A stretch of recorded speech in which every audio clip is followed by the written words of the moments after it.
We will be focusing on Rivers State, where Governor Similaye Fubara has officially resumed office after 6 months of suspension. His return marks a significant political moment, but it also raises questions about the challenges and opportunities that lies ahead. Governor Fubara's comeback is being closely watched both within Rivers State and across Nigeria. For months, the state has grappled with political uncertainties, slow development, and questions about governance.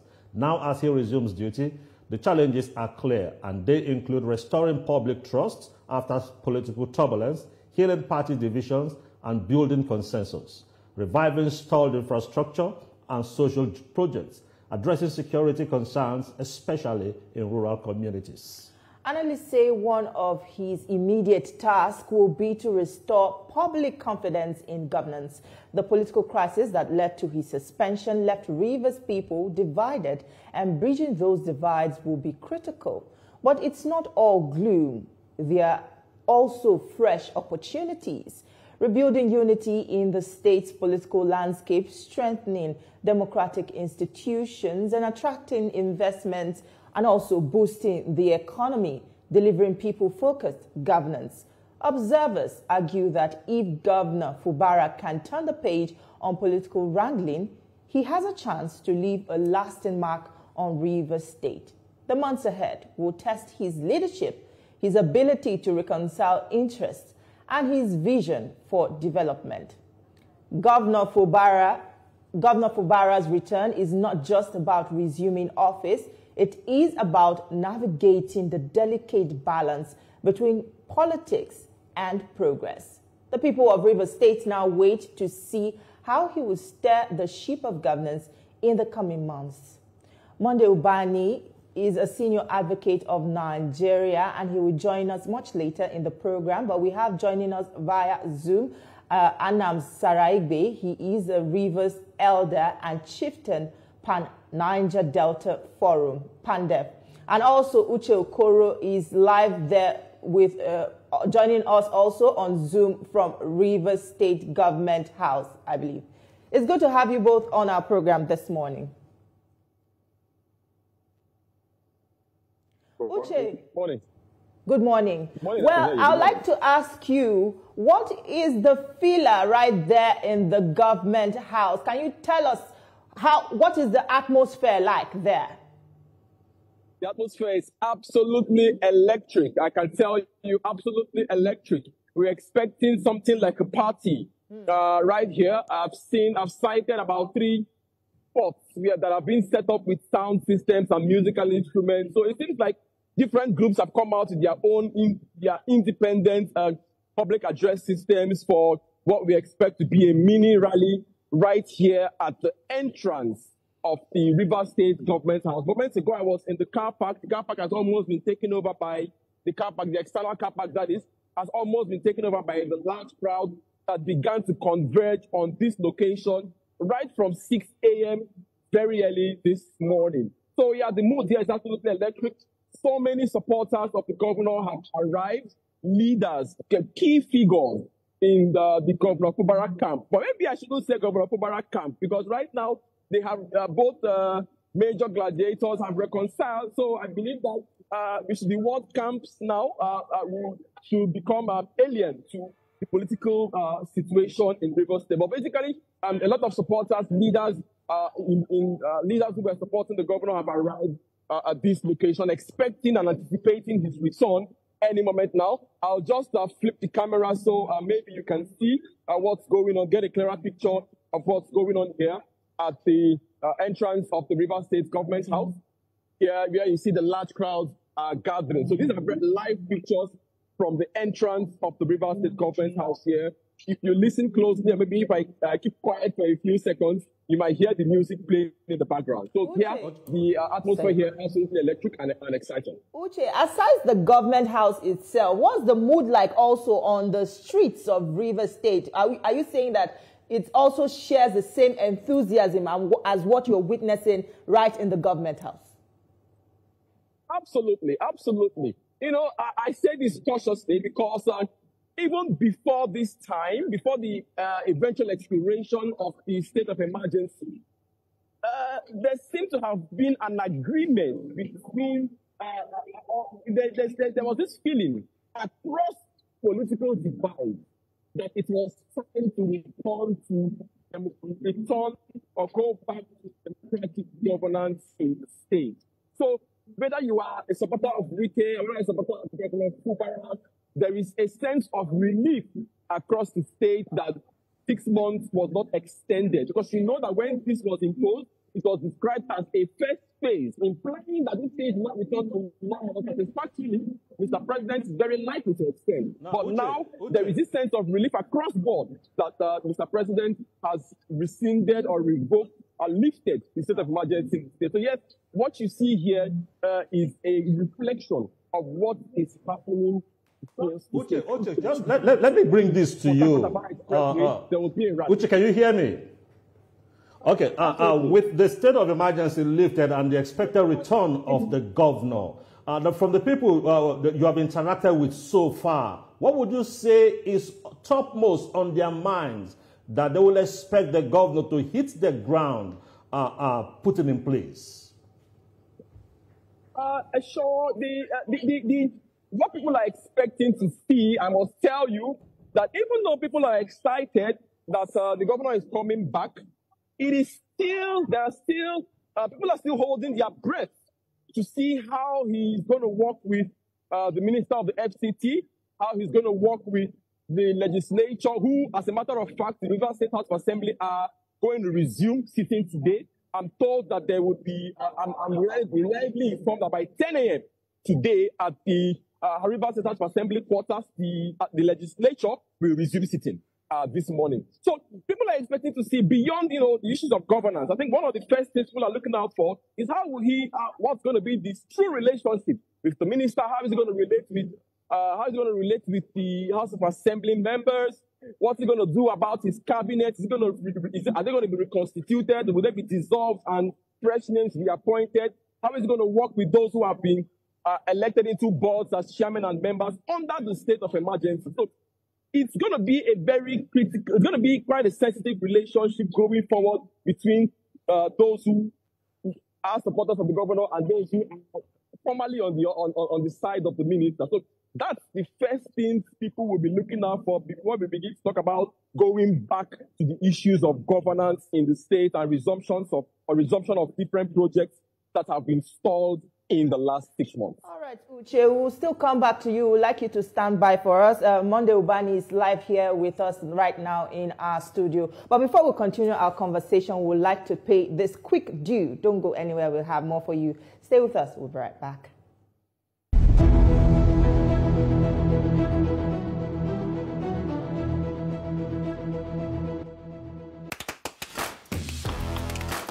Power Oil Light.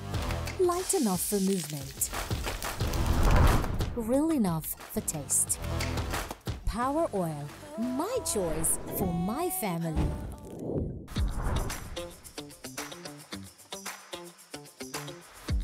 They always come back for seconds. I know why.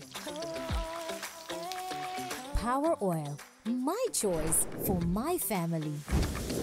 The Nigerian national flag represents our country's history, culture, and identity. It was designed in 1959. The colors are Emerald Green 2.0, which represents agriculture, and Immaculate White represents unity and peace. Know how to handle our flag. Illuminate the environment or don't fly the flag overnight. Do not fly a dirty or tattered flag. Take such flag to the nearest National Orientation Agency office for proper disposal and replacement. The national flag can only be flown at half-mast on the directive of the federal government. The national flag must be flown at the same or higher height when displayed alongside other flags. Don't burn or allow the national flag to fall on the ground. Do not print, decorate, modify, or insert the coat of arms on the flag. Our national heroes are not buried with the flag. They are honored by presenting it to their next of kin during internment. Respect our national flag. Be a real Nigerian. This message was brought to you by the National Orientation Agency, NOA.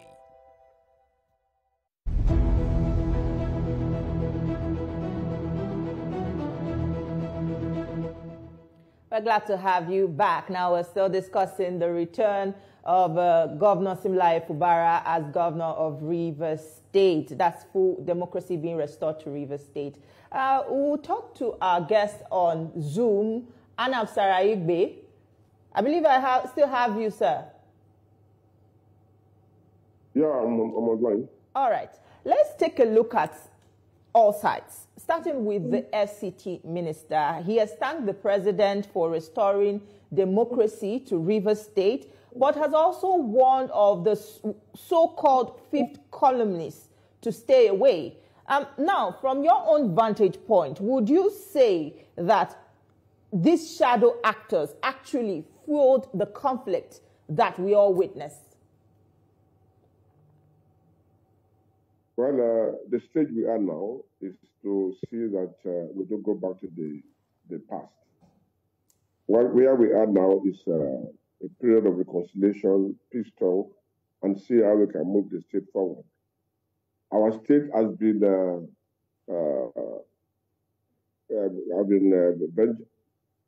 taken over by somebody from outside the state who has not been able to move this. I have only 1 year. What we are looking up to now is how we can move as a people peacefully. No victor, no vanquish. So we expect that the governor, when he comes in, will be able to go tally along with everybody. We'll be able to reconcile and all the warring factions and ensure that peace returns to the state and we can move on with the progress so far made. Because since he left, development has stopped. Contractors have left their site, and nothing was going on other than looting. But now that it's back, we believe that it will be able to move the state forward, let it compete with other states in the federation, and give us our pride of place. That is the desire of every Riversman. But we are also happy that it's coming back. At least we are happy. We are not going to be managed by somebody who does not have interest in the state. So he is coming back, and the House of Assembly is coming back. So it's our belief that both of them will work together peacefully, harmoniously, and move the state to the next level. Okay, Chief, you just talked about the need to forge ahead to have a peaceful River State. And now that Governor Fubara will be resuming, what are those things that you will say he should hit the ground? Because it's like starting afresh, first 100 days after resuming from the state of emergency. What are those things you want to see him begin to touch?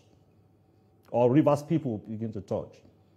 Well, Rivers people expect him to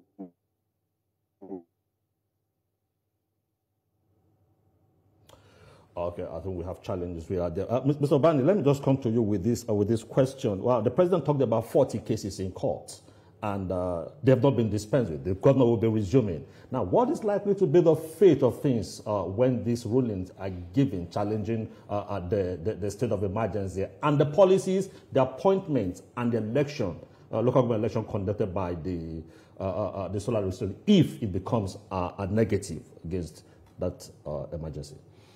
Well, thank you for having me.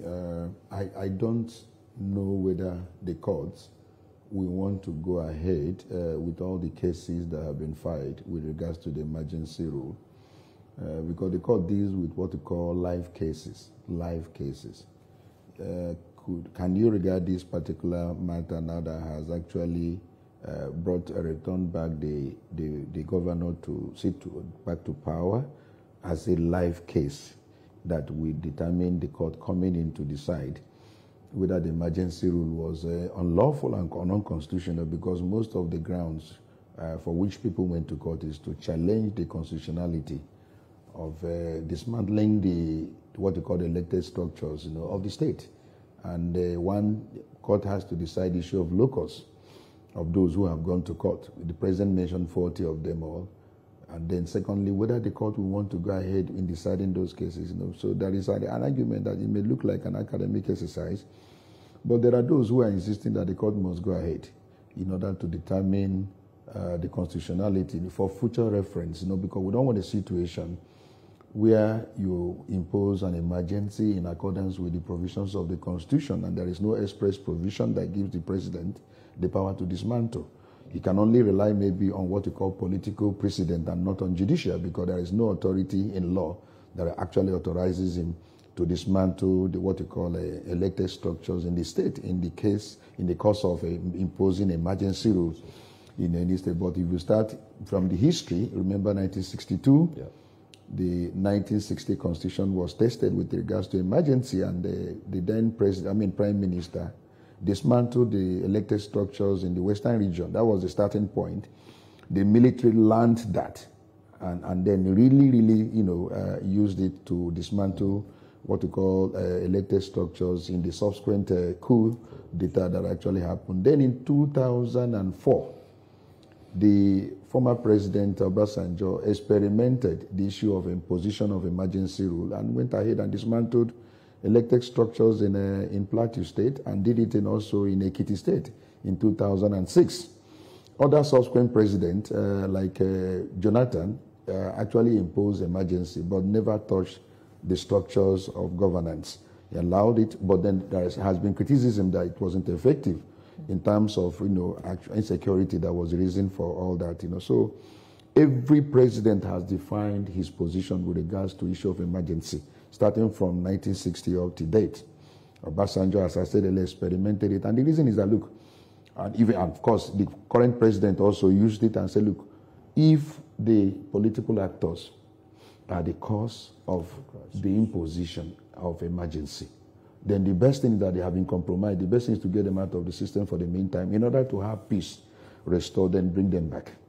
That's the argument of those who have probably, rely on that school of thought. But there are those who say, look, let's keep on maintaining the elected structures, because you cannot, through the back door, invalidate the mandate that has been given by the people. Right. And that is Jonathan's posture and all that. So we will look whether the court will want to interfere in this particular matter. And in the light of the fact that this man has resumed, it looks like an academic exercise. But there are those who says, well, the court must go ahead. And so we'll find out what the court will do in this circumstances. All right, Mr. Obani, let's take a look at the affairs of Rivers State since this emergency rule. You heard Mr. Sarah Igbe say there was no form of development since Fubara left. And, the sole administrator received monthly allocations and over 1 trillion naira in budget approvals. Yet we are hearing this kind of reports. Would you say that he should be held accountable for this? Ordinarily, under emergency rule like what has happened, and then you now appoint a sole administrator who is not accountable. That's why people are insisting on democratic structure to be there in order to hold those who are in governance accountable. But it's like a military-style administration, which we all know happened under the military. They remain unaccountable to any person. They do a manner of things and they get away with it. But for the fact that we have a democratic structure at the federal level, and he was appointed under a democratic atmosphere, so to speak, the issue of accountability is also very important. And I hear people are writing that he should be held accountable. EFCC should step in. Look at the amount of money that has been generated within the time he was in power. What did he use it for? And if he found that he's culpable in mismanaging the resources of Rivers State, he should be held accountable. So that's a new vista that is actually being opened in the light of a sole administrator. But look at the sole administration all along in Nigeria, whether they have been held accountable after they have left power and all that. So it's a different ballgame entirely. But I think that if people are justified, that several amount of money entered into the coffers and was not utilized in the interest of the people and all that, accountability is very key. All right. Chief Saragbe, can I come to you with this question? Yes, sir. All right. The governor will be resuming, and he's expected to work with a House of Assembly that was divided with. How do you think he will cope in the light of this? And also he has a local government chairman that he didn't have inputs into their election. Do you think this is stepping on banana peels in the days ahead? And how do you think he can manage himself to give good governance to his people? I think what is important at this moment is terms of reconciliations are kept, and ensure that the Assembly and the Executive work together. The moment that is achieved, every other thing becomes secondary. The other issue that we're hearing my other colleagues talking about probity or investigation and so on should be left with the EFCC. But the governor should concern himself more with how he would navigate the state to a safe haven. We know there are problems in the past, and those problems have been reconciled, and we believe that all parties will agree to that these terms of conciliations, and we believe strongly that the governor will be able to work with us Assembly and every other institution that is there.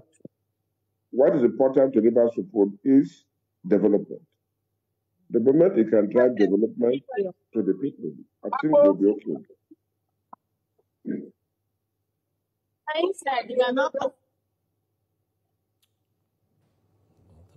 All right, Mr. Saregbe, we'll come back to you. I believe that your network is sort of shaky. But Mr. Obani, allowing the sole administrator to conduct council elections strikes many as undemocratic. Do you agree that this was an aberration, or does the Supreme Court ruling on Rivers, justify this? Of course, you know that the Supreme Court made a statement with regards to the election that held before the removal of Fubara, and held that that particular election was clearly illegal and unconstitutional. And then the man who is the sole administrator was now in charge of governance at Rivers State, and the issue of whether he should go ahead and conduct election, became an issue. Many persons, I understand, went to court, in order to stop that election, but the court couldn't stop it. So under the law, there was no bar, there was no hindrance, legally speaking, for him to conduct the election that he did, even though activists and some lawyers are saying that that election itself, the foundation was very faulty. That why would a sole administrator be the one to conduct an election in a democratic setting, and whereas there is somebody who has been elected who should come in to do that particular process, but unfortunately the court couldn't stop him, and he went ahead and conducted that election. Now, in the light of what has happened, everyone has learned his lesson, including the governor who has been a victim and now a beneficiary. I think the issue of pursuit of peace should be what one should, prescribe at this point in time. There is a body language I understand, from the governor that, look, I am ready to ensure that absolute peace is maintained in Rivers State. Whatever is going to bring crisis, I will avoid it for the remainder of my tenure. I see that body language. I see the godfather also, who was the person who gave the hint that this issue of extension will never be allowed and all that. So the point is that he may come and overlook all that and work with them. The most important thing is that the Rivers people have suffered some level of political loss in the light of what has happened. So how do you now ask them to regain what has been lost? You don't go about pursuing all those things that will create more crisis. I see him working with those people in order not going to court anymore, because I know that litigation brought all this. And I warned them from the beginning in a sister station that, look, for peace to really reign, those two parties must come together to agree. But if you want to litigate and continue with the litigation process, there must be a winner and will be a loser, and it will not augur well for them. And of course, it happened. Look at what has happened so far. So I think that the governor may overlook whether the issue of local government was constitutional and all that. He has learned his lesson. He wants peace. Okay. He wants to leave a legacy of being one of the governors that have run, Rivers State, and I don't think he may go into the legality of the local government election. But it was in court. The court did not bar demand from, and he went ahead and held that election. So the man may likely work with them in order to complete his tenure. That is what I think will happen. All right, Chief Saraibe, you've been talking about the need for peace. Now, the peace in Rivers State, is it a peace between the political actors? And how will that benefit the people of Rivers State? Do you also think that the governor should be given a free hand to run the state in the next 1.5 years before the end of his first term in office? Well, I believe that all the parties have learned one lesson or the other.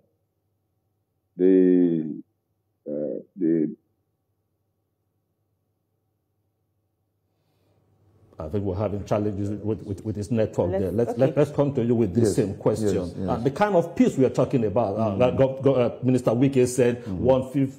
Okay, we'll learn that Chief Saraibe is back. Now, can you continue with your line of thoughts? Yes, I said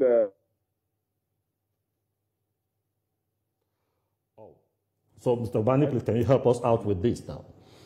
Well, we have all agreed that everyone has learned his lesson, including the Godfather himself, Wike, who ordinarily everyone will want him to give this man a chance in order to run his. He was once a governor, and now he is the minister in Abuja. He must allow the man to exercise his executive powers and run the state. The governor also has learned his lesson that he shouldn't run an administration with 3 legislative members of the House, that he should run with and cooperate with them in order also to leave a legacy for himself. So the position of your question is whether this will be beneficial to the Rivers State. You know, the issue of atmosphere of peace is important. The president mentioned it. You can't bring development in an atmosphere of insecurity, in an atmosphere where there is crisis and all that. So if there is absolute peace now on all sides, the man that is in power has peace from his godfather. The godfather himself gives him opportunity to run the administration the way he's supposed to run it as the governor, elected governor. I don't think there will be any problem with the Rivers people. They will gain in the entire process, within the 1.5 years remaining for the elapse of his administration. All right. Mr. Ubani, it was a pleasure speaking with you today. I must say that I believe everyone is glad, that Rivers State has returned to democracy, and we hope that this peace is a lasting one. Thank you so much. It's a prayer point. It's a prayer point. Thank you so much for your time. Also, Mr. Saraigbe, unfortunately, we couldn't get much from you, but we must say thank you for the little that you contributed to our program this morning. It's a delight speaking with you. Thank you so much. Also, Uche Okoro, thank you also for the updates from the Rivers State Government House. I would have loved to ask you a question, but I heard that, you're busy with other matters. Thank you so much.